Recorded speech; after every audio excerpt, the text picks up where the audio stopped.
de muchas personas.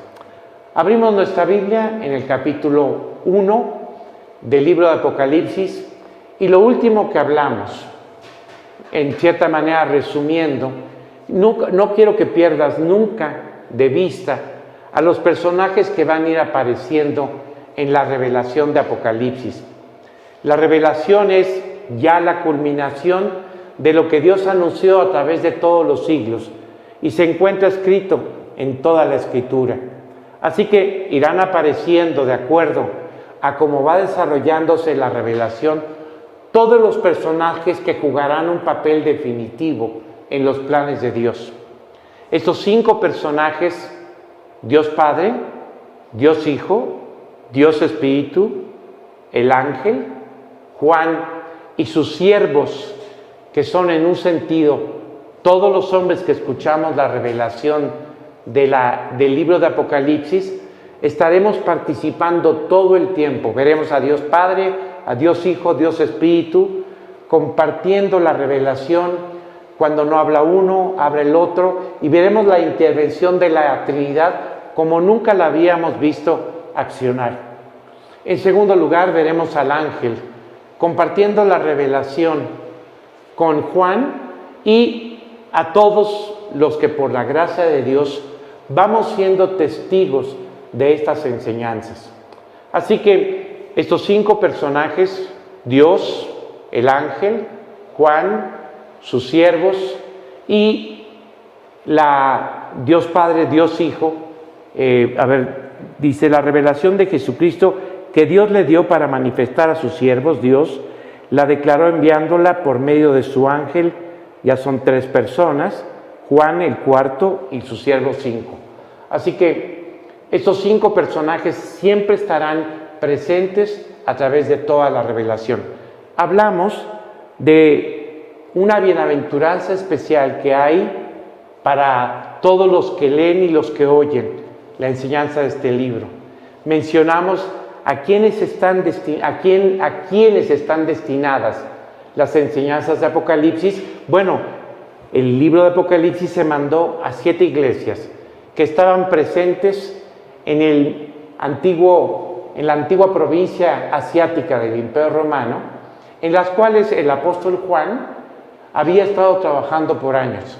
Los últimos 25 años de su vida, él los había pasado trabajando en Éfeso y en todos los grupos, en todas las iglesias, el conjunto de creyentes que había en diferentes ciudades. A esas 7 iglesias, a estos 7 conjuntos de creyentes, Dios les dirige el mensaje de Apocalipsis. Y después de ver esto, vimos la revelación, la afirmación del saludo de Dios a las 7 iglesias, hablándoles de la gracia y la paz que se encuentra en nuestro Señor Jesucristo, en Dios Padre y en Dios Hijo. Terminamos la semana pasada hablando de Dios Hijo y se describe la obra que Él hizo por nosotros, el testigo fiel que dio testimonio del amor de Dios. En segundo lugar, al que nos amó y que confirmamos que nos ama. Es muy importante vivir confiados y seguros del absoluto y completo amor de Dios. Este amor ya fue expresado en la cruz de una manera infinita, así que no tenemos duda de que Dios nos ame. Cuando Dios se acercó a tu vida y lo invitaste a vivir a tu corazón, el amor de Dios se perfeccionó. ¿Cómo? Transformando tu vida, haciendo de ti una nueva persona, una nueva creación. Y ese amor transformó la vida sin sentido, esclava de muchas conductas equivocadas, y con un enorme vacío la transformó en una vida llena, nueva y lo más hermoso, en comunión con Dios. Así que te invito como creyente a seguir disfrutando de este amor y fortalecerte en tu confianza hacia Él. ¿Para qué? Para que en todo tiempo, cuando te acerques a Dios, ¿por qué? Porque Cristo no solo es el testigo fiel, no solamente nos amó y nos ama, sino que dice la Escritura que hizo de todos los que hemos creído en Él un reino de sacerdotes. Este reino de sacerdotes somos todos los creyentes. Cuando hablo de sacerdotes no hablo de ningún clérigo o algún ministro de alguna religión, sino hablo del ministerio maravilloso que los creyentes hemos recibido de parte de Dios. ¿Para qué? Para que hablemos de Dios con los hombres y para que tengamos este recurso maravilloso de hablar con Dios de los hombres, de nuestras propias necesidades, de nuestros enormes retos. Quiero invitarte como nunca, en este tiempo que tiene tales retos, a que confiemos en el poder de la oración, seguros de que Dios escucha nuestra oración como ese sacerdote que Él formó de cada uno de nosotros. Tenemos toda la libertad para acercarnos con toda confianza hasta su presencia, orar unos por otros y orar por todos los retos que cada uno puede tener en lo particular. Y recordando el ministerio que Dios nos ha confiado de hablar de Dios con todas las personas en este tiempo, donde no podemos establecer contacto, o incluso si te encuentras con un amigo, con un ser querido, no lo puedes abrazar, no lo puedes saludar de acuerdo a las medidas sanitarias que en este momento están vigentes. Este es un tiempo increíble, donde a pesar de la situación de no poder tener este acercamiento y no poder hablar como quisiéramos con los demás, Dios nos ha dado la gracia para que a través de estos medios, videos, conferencias, pláticas, podamos estar en contacto con las demás personas y además con personas que se están dando la oportunidad de escuchar su palabra. Así que quedamos el versículo 6 termina diciendo, lo voy a leer: al que nos hizo un reino de sacerdotes para Dios su Padre, a Él sea gloria e imperio por los siglos. Amén. Quiero decirte que el libro de Apocalipsis es un libro muy especial. Es un libro donde la revelación nos lleva y nos motiva a la adoración.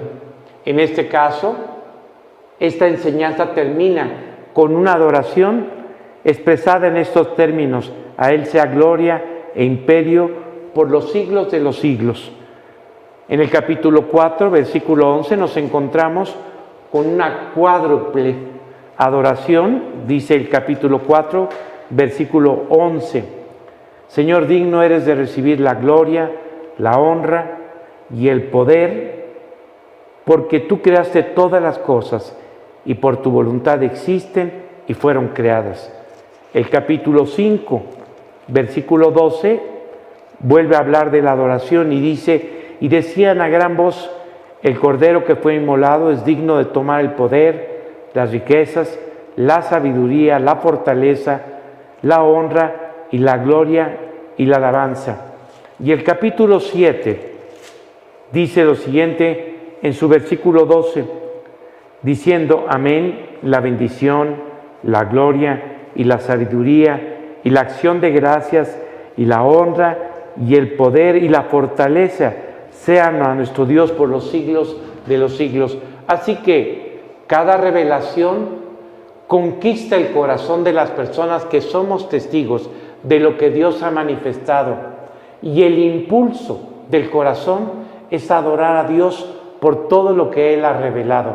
Cada una de las diferentes alabanzas que yo acabo de leer son pronunciadas por los grupos que, como vamos a ir observando, diferentes grupos en el cielo, diferentes grupos que Dios va a llamar durante este tiempo tan especial a servirle, grupos en el cielo, grupos en la tierra, que alaban y adoran a Dios por lo que Dios ha hecho en sus vidas. Así que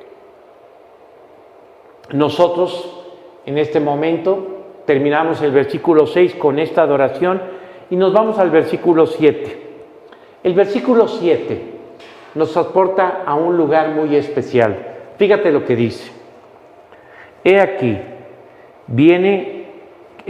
que viene con las nubes, y todo ojo le verá, y los que le traspasaron y todos los linajes de la tierra harán lamentación por él.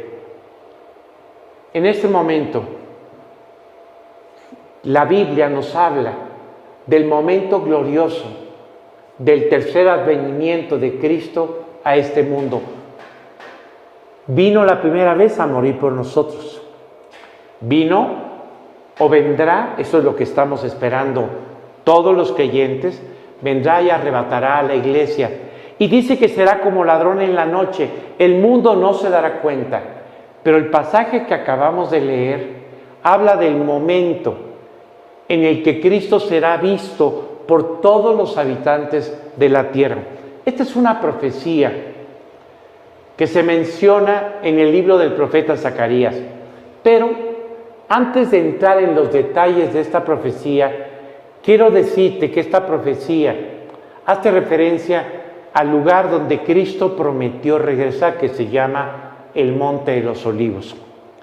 Quiero recordar que en el Monte de los Olivos fue el momento donde los discípulos trataron de ponderar delante de Jesús las cosas que el pueblo de Israel había hecho para adorar a Dios.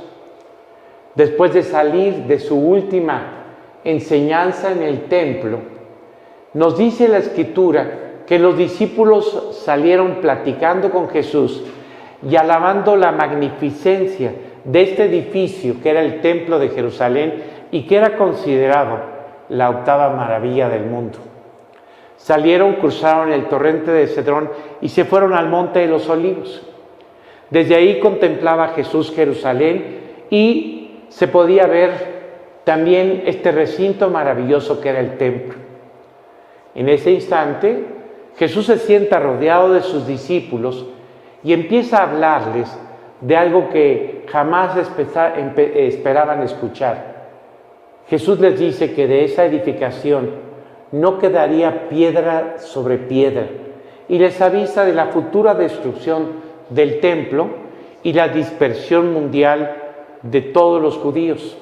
Ahí, en este lugar, en el Monte de los Olivos, dice la Escritura que Jesús empezó a hablar de la gran tribulación, que es el tema que nosotros vemos desarrollado desde el capítulo 4 hasta el capítulo 19 del libro de Apocalipsis. En este lugar, nuestro Señor Jesucristo no solamente habló de todas estas verdades, sino pronunció las grandes parábolas acerca de su retorno, la parábola de los talentos y otras parábolas que nos ayudan a comprender nuestra responsabilidad con lo que Dios nos ha confiado. Finalmente, después de esa enseñanza, nuestro Señor Jesucristo celebró la Pascua con sus discípulos y al día siguiente fue crucificado en este monte, en el Monte de la Calavera. Estuvo presente con sus discípulos durante 40 días después de su resurrección. Y exactamente desde el Monte de los Olivos dio las últimas instrucciones a todos aquellos que ahora no solamente eran testigos de la muerte de Cristo, sino también de su victoria sobre el pecado, sobre la muerte y sobre todo lo que nos podía separar de Dios. Así que invitándolos a ser testigos de la resurrección, les dijo que fueran a Jerusalén y que ahí esperaran hasta que viniera el Espíritu Santo y entonces surgiera este proyecto llamado la Iglesia, al que pertenecemos todos los que hemos creído. Y delante de sus ojos, ellos vieron cómo Él fue llevado al cielo, de tal manera que pudieron ir viendo cómo desaparecía hasta que finalmente lo perdieron de vista. Estaban ahí en el Monte de los Olivos, cuando se acercaron a ellos dos ángeles y les dijeron: varones galileos, ¿qué hacéis mirando al cielo? Este Jesús que habéis visto partir de esta forma, de esta misma manera, regresará.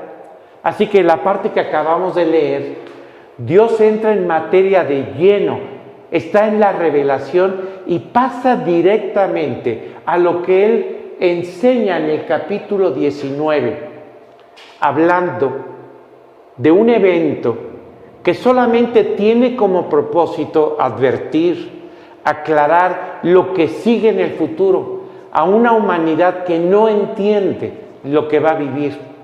Es una tragedia cuando vemos a los hombres reaccionando ante las circunstancias que le tocan vivir. Yo creo que nunca he visto más clara la maldad de la naturaleza humana que en estos momentos que estamos viviendo, donde vemos el egoísmo, los conflictos políticos, las luchas internas que nos llevan a hacernos preguntas acerca de lo que verdaderamente está ocurriendo en esta pandemia y en esta situación donde estamos obligados a permanecer en casa hasta que termine de afectarnos este virus que ha causado un colapso en la economía del mundo. ¿Qué es lo que observamos? Una humanidad que si en algún momento tendría que unirse, es en este momento. Estamos siendo afectados de todas formas y de manera muy profunda en las estructuras de una vida que nosotros estábamos acostumbrados en términos generales a que se desarrollara de la manera como siempre nos tocó vivir. Ahora vemos amenazado el futuro y no sabemos qué nos depara. El hombre nunca ha entendido el problema que tiene consigo mismo. El pasaje, yo te decía que era una profecía del profeta Zacarías. Me voy a ir a esta parte en el profeta Zacarías. Y cuando tú oyes que todos los ojos van a ver a Cristo en el momento que Él regrese al mundo, te imaginarías que es un momento de paz, de quietud, de armonía. Por fin Dios ha vuelto a la tierra, el Hijo del Hombre, el Salvador del mundo. Todos los hombres lo estamos viendo, pero cuando leemos con cuidado lo que dice, nos damos cuenta que los hombres no van a reaccionar de una manera favorable cuando Jesús regrese. Fíjate lo que dice la profecía de Zacarías, que yo voy a leer de manera completa.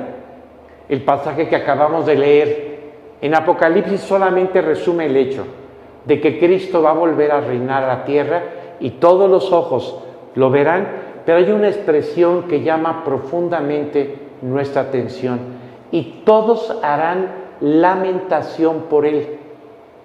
¿Qué no será un momento de dicha, de gozo? Bueno, la Escritura dice que no. ¿Qué estará pasando o qué habrá pasado después del evento que provoca que Cristo venga en esta profecía que se describe en Zacarías? La voy a leer. Dice el pasaje: y derramaré sobre la casa de David y sobre los moradores de Jerusalén espíritu de gracia y de oración, y mirarán a mí, a quien traspasaron, y llorarán como se llora por hijo unigénito, afligiéndose por él, como quien se aflige por el primogénito. Este pasaje habla de que la humanidad, a la hora de ver venir a Cristo, en lugar de recibirlo con gozo, hará una profunda lamentación por la pérdida al descubrir que fueron engañados los judíos a través de los siglos, enseñándoles que Cristo no era el Mesías, y el resto de la humanidad confundida y engañada por el anticristo, que en este momento va a ser apresado por Dios y encarcelado en una prisión eterna, junto con un falso profeta que yo mencioné hace rato, le apoyaría en su proyecto. El pasaje que aquí estamos leyendo describe a una humanidad que se da cuenta que la pérdida es irreparable. Voy a dividir la reacción de todos los que serán testigos en ese momento que Cristo regrese. Voy a hablar del pueblo de Israel. El pueblo de Israel dice que a la hora de ver regresar a Cristo, se va a dar cuenta que es Jesús, porque mirarán a quien traspasaron. ¿Cómo que traspasaron? Bueno, quiero decirte que en la cruz del Calvario, nuestro Señor Jesucristo, cuando se acercaron los soldados romanos para quitar los cuerpos, finalmente el castigo en una cruz podía durar 3 días, era una muerte salvaje, dolorosa, indescriptible. Cuando las autoridades decidían que la persona en el Calvario muriera, o sea, en la cruz, el Calvario es el monte donde estaba esta cruz, en la cruz muriera, llegaban y le rompían las rodillas, su cuerpo se colgaba y la persona moría de asfixia. Llegaron y rompieron las rodillas del ladrón que había decidido creer en Cristo. Después fueron a romper las rodillas del otro ladrón que decidió rechazar a Cristo. Y cuando iban a romper las rodillas de Jesús, se dieron cuenta que Él estaba muerto. Así que, sin saber el soldado romano que estaba cumpliendo una profecía que estaba escrita en el libro de Zacarías, para corroborar su muerte, en lugar de partirle las rodillas, porque dice la Escritura que no se rompería hueso suyo, se dirigió hacia su costado y lo atravesó, lo traspasó para cerciorarse de la muerte de Jesús. Cuando tú lees el capítulo 19 del libro de Apocalipsis, dice la Escritura que Jesús viene con un traje que está teñido con sangre y que se puede ver el costado que fue atravesado por esa lanza. Juan Manuel, Cristo no tiene un cuerpo perfecto, no obtuvo un cuerpo perfecto al resucitar. La Escritura dice que sí. Sin embargo, cuando Él se presentó vivo a sus discípulos, invitó a los que dudaban a confirmar que Él era la persona que estaban viendo, mostrándoles las cicatrices que habían perforado sus manos y sus pies y mostrándole el costado a Tomás para que pudiera afirmar su fe en que Él era Dios que había vencido la muerte. Así que el único cuerpo perfecto en la eternidad que va a tener cicatrices es el de Jesús. Tú y yo recibiremos un cuerpo como el de Él, solamente que sin ninguna falta, sin ningún defecto, y un cuerpo que nos permitirá vivir eternamente al lado de Él. A la hora que Cristo se levantó de la muerte, dice la Escritura que Dios nos resucitó en su cuerpo. Cuando Cristo estaba levantándose de la muerte y venciendo a la muerte para siempre, dice la Escritura que con Él levantó a todos los que iríamos a creer en Él y los que habían creído en Él. De esta forma, el pasaje habla de que el pueblo de Israel, a la hora de identificar a Jesús, se dará cuenta de la mentira en la que vivió por miles de años. Millones de judíos en el infierno. ¿Por qué? Porque a través de engaños, a través de torcer las Escrituras y a través de darle un sentido equivocado, la oportunidad de salvación que Dios nos da a través de Jesucristo, nunca la pudieron aprovechar.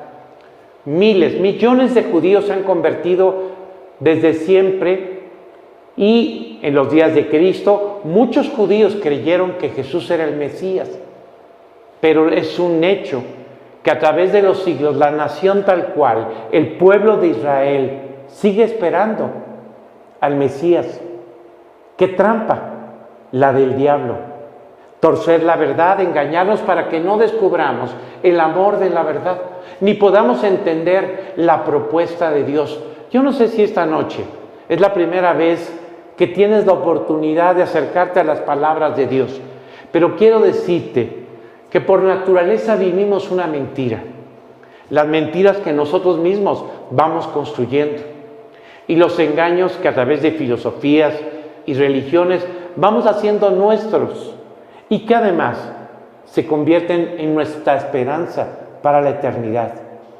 ¿Tú te imaginas el dolor que representa darte cuenta que fuiste engañado? Esta es la manera como está reaccionando en este momento no solamente el pueblo de Israel, sino también el resto de la humanidad, como dice el versículo que estamos leyendo, el versículo 7 del capítulo 1.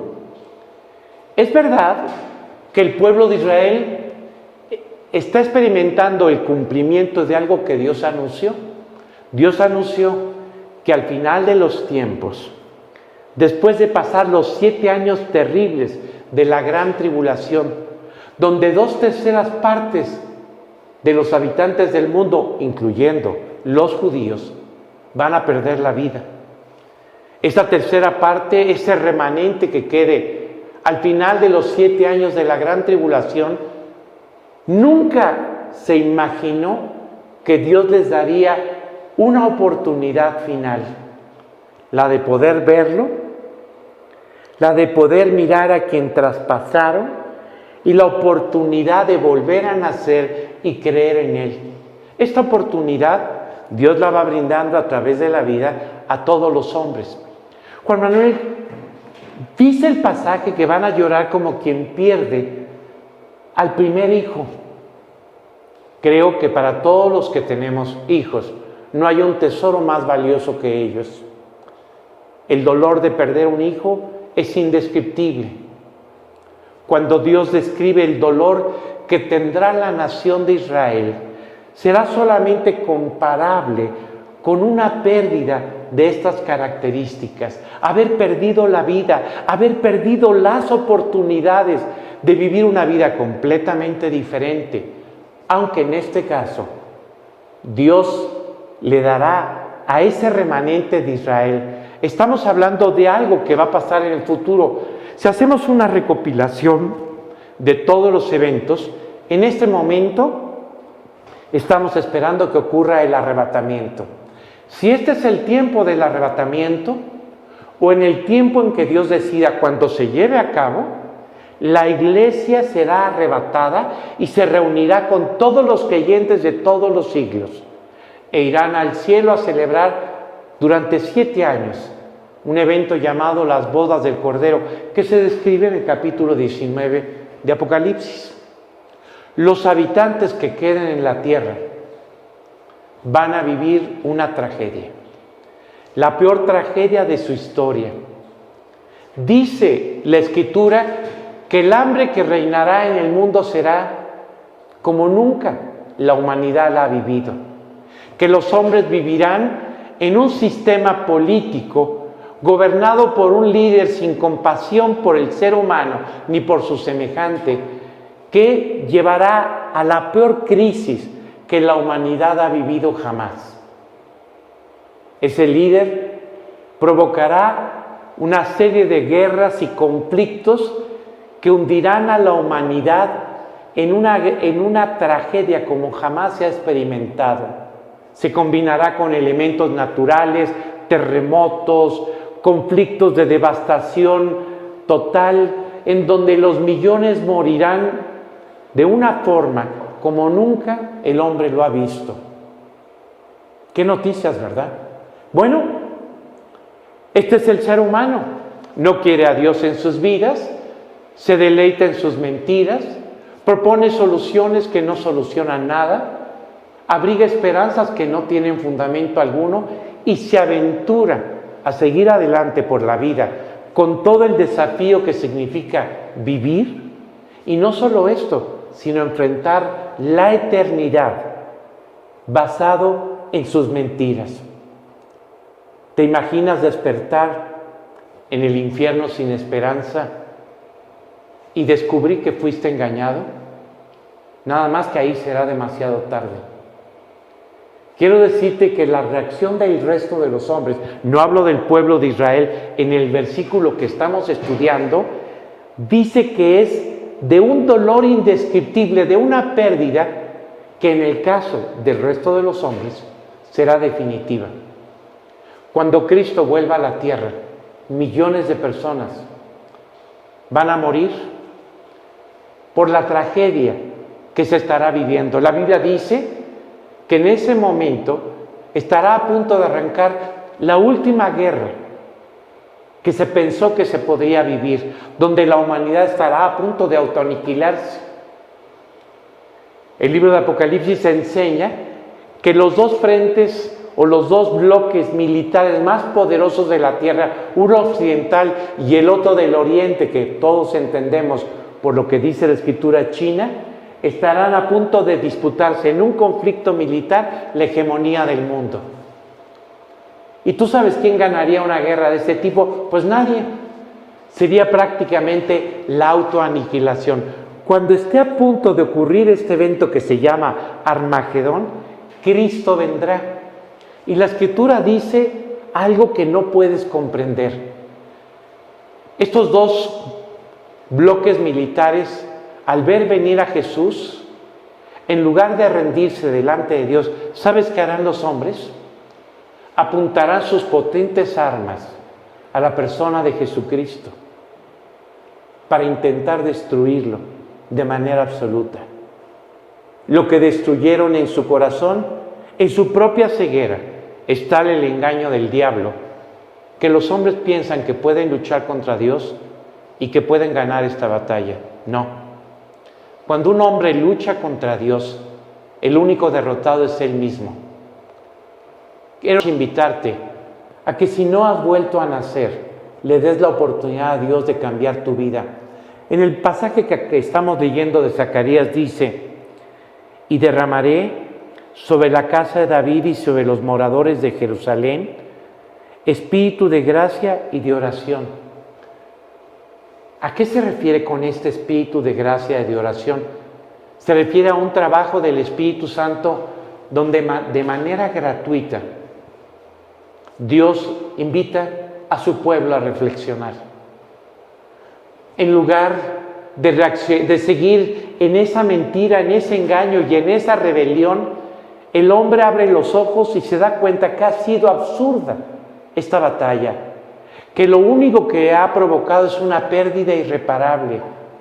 Todo lo que pudo haber sido ganancia en la vida se perdió por la mentira en la que ellos vivieron. Y en este momento, en lugar de ser condenados por su rebelión y por su actitud hacia Dios, Dios los invita a través del trabajo de Él en sus corazones, gratuitamente, no por mérito alguno, simplemente por la decisión de Dios, los invita a volver a nacer y al arrepentimiento.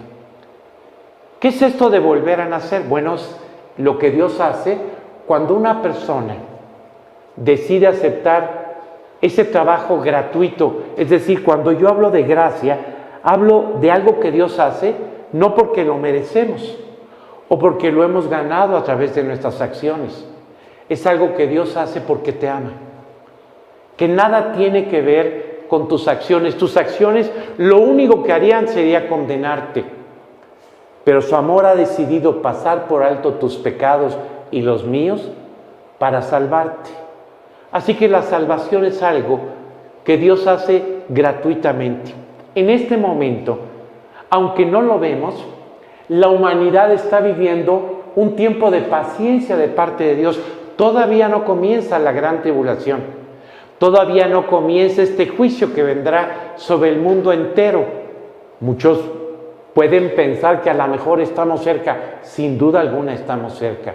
Pero todavía estamos en tiempos en donde Dios está esperando que te arrepientas, que vuelvas a nacer, que aceptes el perdón que Él logró para ti y para mí en la cruz y le permitas a Él entrar a vivir a tu corazón. Ese es el tiempo que estamos viviendo hoy, un tiempo de paciencia de parte de Dios, y dice la Escritura que el Espíritu Santo está trabajando en todos los habitantes de este mundo, tratando de hacerles ver la necesidad de arrepentirse, es decir, estar dispuestos a que Dios pueda cambiar sus vidas.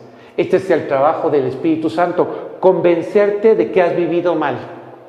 En segundo lugar, convencerte del carácter de Dios. Él es justo, hace justicia, pero en lugar de hacerla sobre ti, en la eternidad, en un lugar llamado infierno, por amor a ti mandó a Cristo a morir por tus pecados. En su justicia, Dios hizo justicia de la manera que nunca nos imaginamos. Aceptar que una persona inocente pagara por el culpable que somos tú y yo. Hoy estoy cumpliendo 49 años de haber tomado esta decisión. Cuando a mí me dijeron que Él había muerto por mí, tú no sabes la vergüenza que tuve, pensando que Cristo conocía toda la maldad. Nunca me había puesto a pensar en que Dios sabe lo que pensamos, lo que hacemos, lo que hemos vivido. Pero ese día, Dios a través de su Espíritu me hizo consciente de lo que Él había hecho por mí en la cruz. Esa noche yo le dije a quien hablaba conmigo, le dije, oye, esto de ninguna manera es justo. Y él me dijo, tienes toda la razón. Sin embargo, esta es la única forma que Dios encontró para podernos salvar. Así que quiero decirte que aunque el pasaje le recuerda al pueblo de Israel lo que ellos provocaron directamente en el cuerpo de Jesucristo, su crucifixión, y que su costado haya sido traspasado, quiero decirte que los que traspasamos ese costado, los que lo llevamos a la muerte, fuimos todos los hombres. Él murió por ti y por mí. Aquí está hablando de un momento concreto, donde Él se está acercando al resto de su pueblo que está viviendo la peor tragedia que te puedas imaginar. Si tú oíste hablar del holocausto que provocó Hitler en la Segunda Guerra Mundial, todavía la nación judía ignora que va a vivir una tragedia peor, la que estás escuchando en su final. Se encuentran prácticamente sin esperanza, amenazados de muerte de manera absoluta. Y antes de que todo termine, Dios viene con las nubes. Y dice la Escritura, llama la atención cómo Dios concentra en algunos versículos la atención sobre su pueblo y la atención sobre el resto de los hombres. No quiere decir que Dios discrimine de ninguna forma, solamente Israel se va a dar la oportunidad de creer. Date la oportunidad de volver a nacer, de creer, de invitar a Cristo a vivir a tu corazón. El pasaje dice que Dios derramará a todo ese remanente que sobrevive a la tragedia de este episodio tan terrible que vivirá el mundo. En ese momento, ese remanente cederá ante el trabajo de Dios, reconocerá sus pecados, reconocerá su culpa, admitirá que fue lo más absurdo vivir en la mentira. Y entonces, dice el pasaje, que Dios no solamente va a derramar gracia sobre ellos. Reconocer que somos culpables no es fácil para el hombre. Reconocer que fallamos es una de las acciones más difíciles para los seres humanos.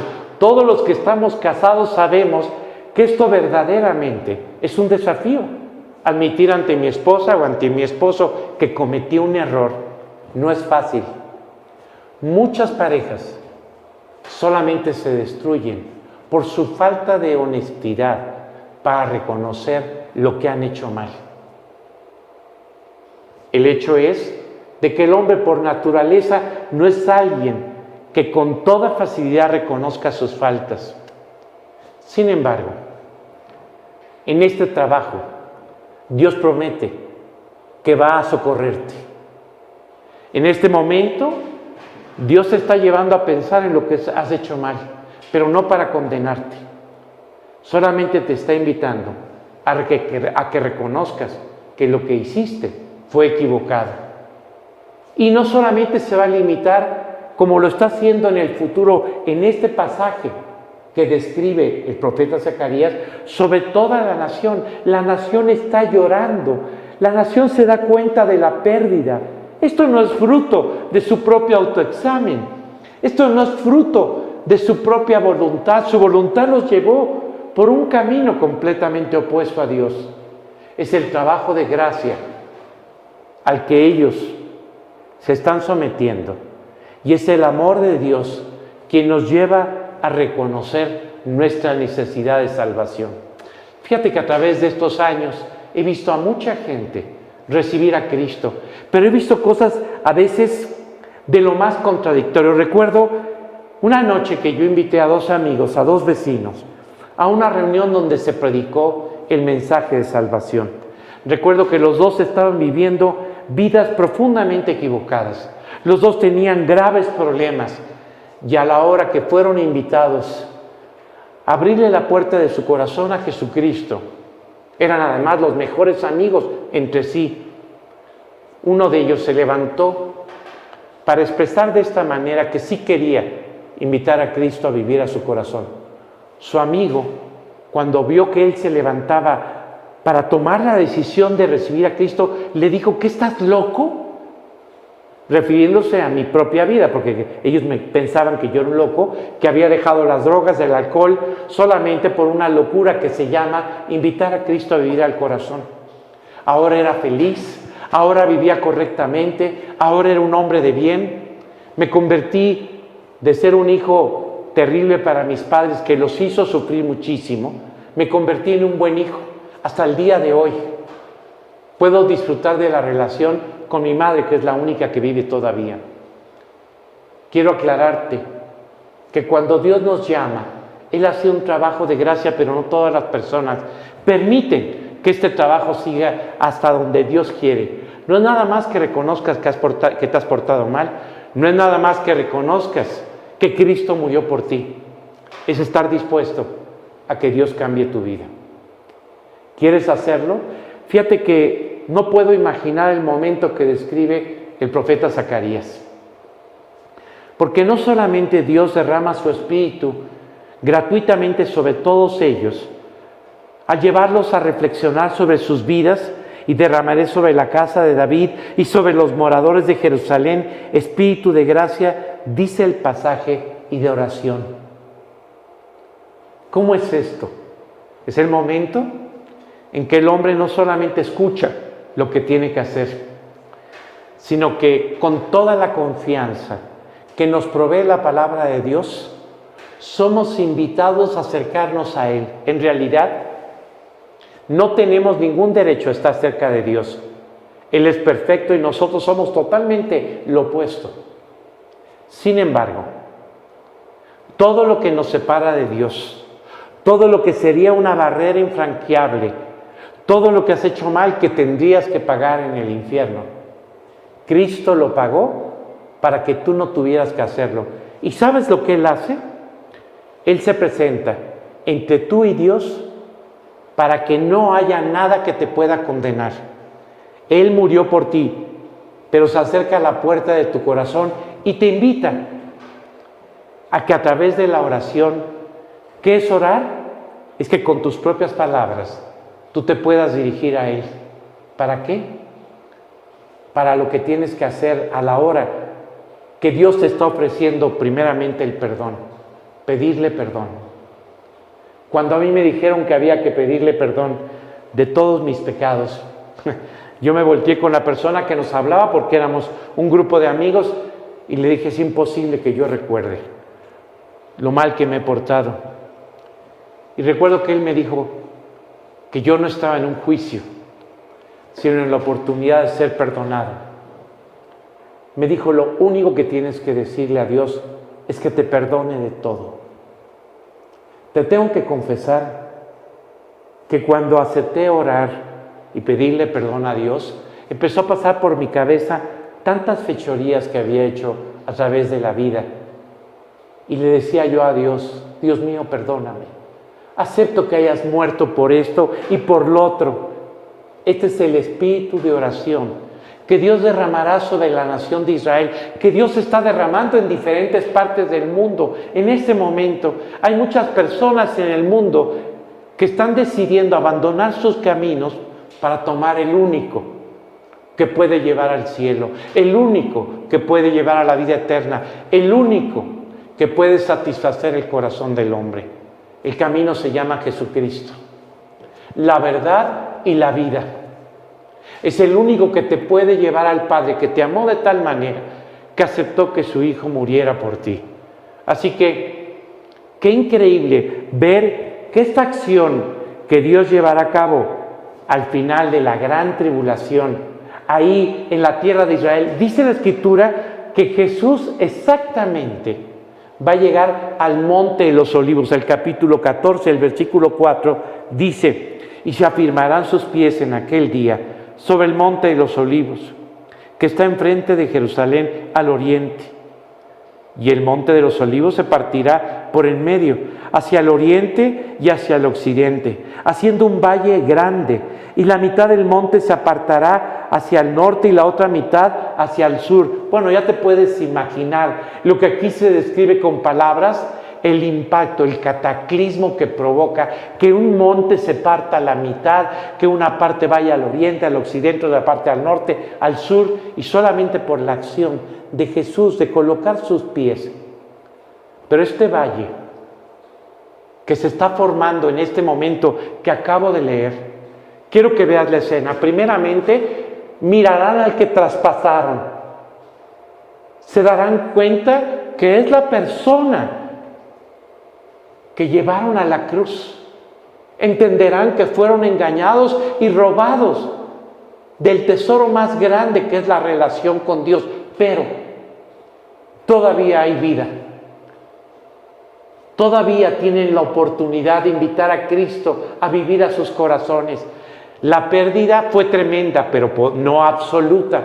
Así que en este momento ellos responden a ese instante donde Dios está extendiendo su mano para que su pueblo, el pueblo al que le depositó la palabra de Dios, el pueblo del cual vino el Mesías, el pueblo de los profetas, el pueblo de la Biblia, que engañado se perdió de esta oportunidad, ahora no va a perderla.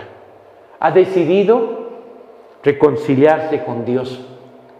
Esto que tú ves ocurriendo en el futuro es un contraste con lo que está ocurriendo con el resto de la humanidad. El resto de los hombres está pensando que puede destruir a Dios. El resto de los hombres está pensando que puede vencer al Todopoderoso.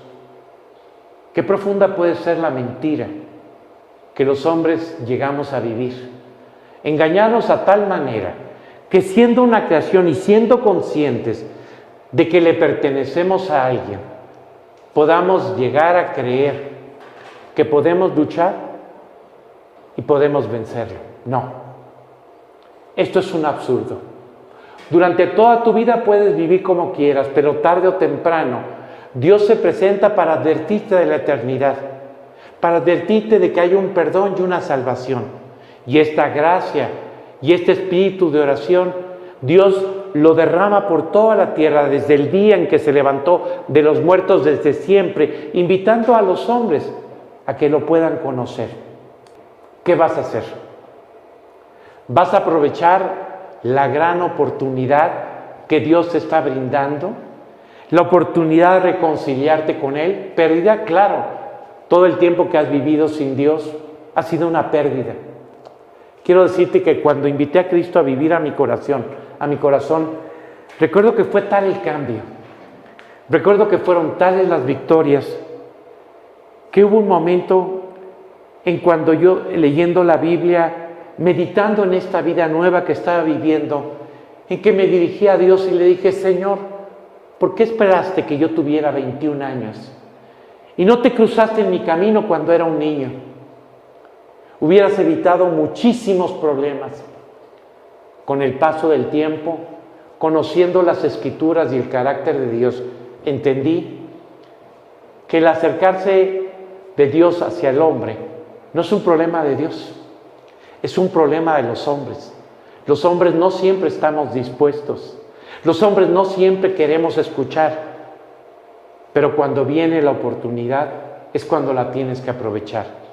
Así que, sin duda alguna, lo que has vivido sin Dios ha sido una pérdida, pero hoy Dios quiere rescatar el futuro.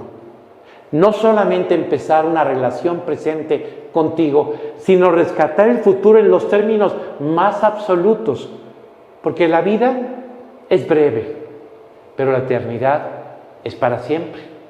Así que, aunque ha habido tiempo perdido y sin duda alguna muchos sinsabores, Dios tiene un plan para tu vida y Dios quiere cumplirlo en tu corazón.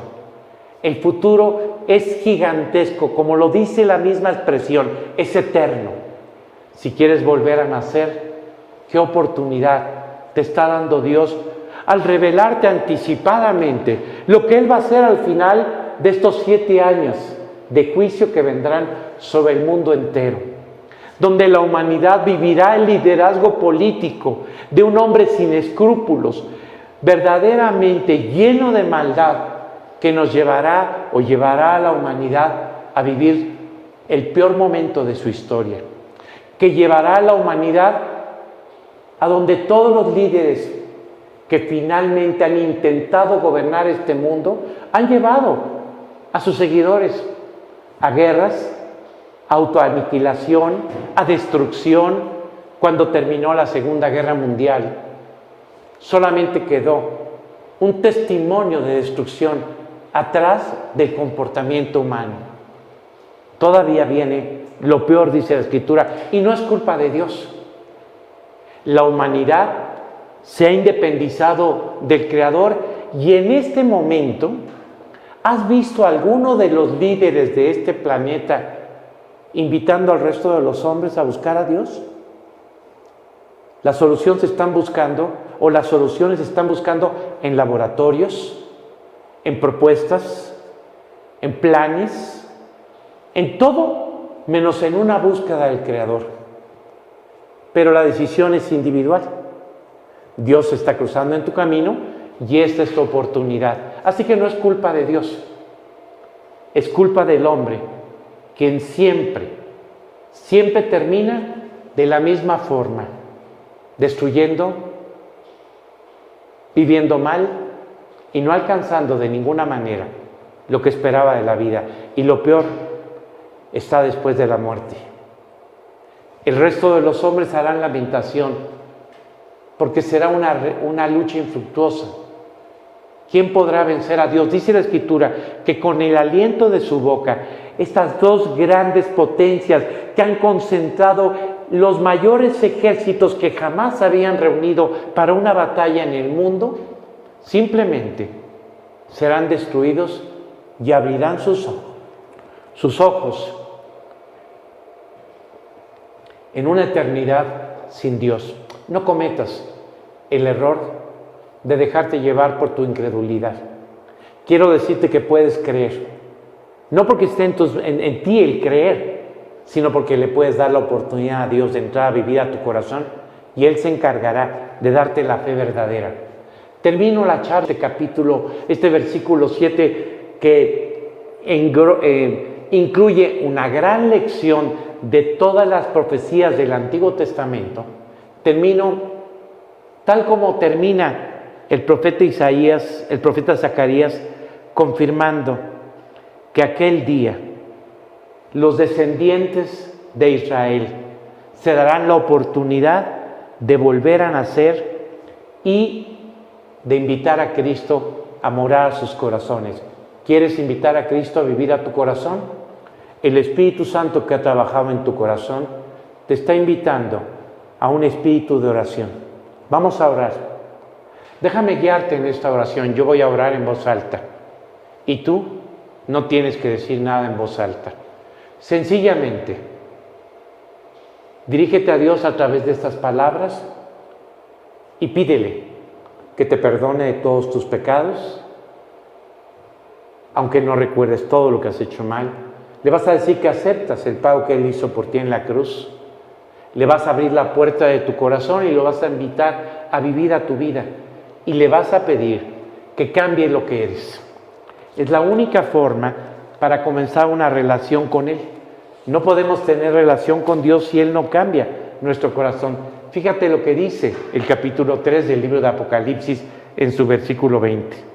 He aquí, yo estoy a la puerta y llamo. Si alguno oye mi voz y abre la puerta, entraré a Él y cenaré con Él y Él conmigo. Vamos a orar con este espíritu de oración que Dios está poniendo a tu alcance. Déjame guiarte en esta oración. Señor, te quiero dar gracias. Me has permitido comprender el amor que tú me tienes. Amor que en primer lugar te llevó a la cruz del Calvario a pagar por todos los pecados que yo he cometido. Ahora entiendo que el castigo que yo habría recibido en el infierno, tú lo recibiste por mí en la cruz. Entiendo también que tu amor me está ofreciendo el perdón. Por esta razón,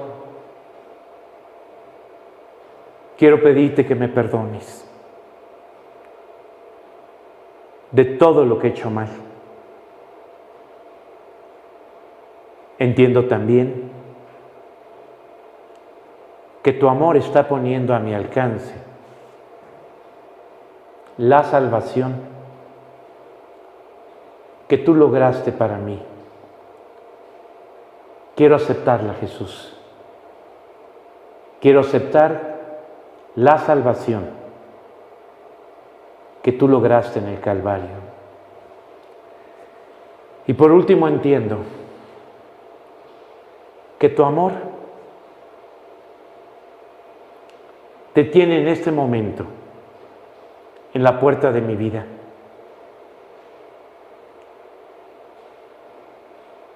Invitándome a dejarte entrar. Te pido en este momento que entres a mi vida. Cambia todo lo que yo soy. Haz de mí una nueva persona, capaz de seguirte y obedecerte y hacer lo que te agrada. Y a partir de hoy, de este mismo instante, quiero que tú seas mi Señor y que tú conduzcas mi vida. Te pido esto en el nombre de Cristo Jesús. Amén. Bueno, espero que en tu vida se haya podido hacer lo que Dios, a través de la profecía, nos anuncia, que hará al final de la gran tribulación para reconciliar con Él a la nación judía. Mientras Él no venga, seguirá trabajando en el mundo en estos términos. Cuando venga el arrebatamiento, Él continuará buscando a cada individuo, pero esto será en las circunstancias que el hombre jamás ha imaginado vivir. Si aceptaste a Cristo, comienzas hoy una nueva vida. Perdón por todos los inconvenientes, tuvimos lluvia, etcétera, el otro, no corrió el video, pero sí quiero aclararte que ahí va a estar en YouTube, te vamos a mandar el link para que tú puedas acceder y de esta manera lo puedas ver y compartir con todos los que quieres que reciban a Cristo y que hablan inglés. Nos vemos para terminar esta introducción del capítulo 1 del libro de Apocalipsis. Pasaremos de la introducción a la visión misma que tiene el apóstol Juan. Que Dios los bendiga.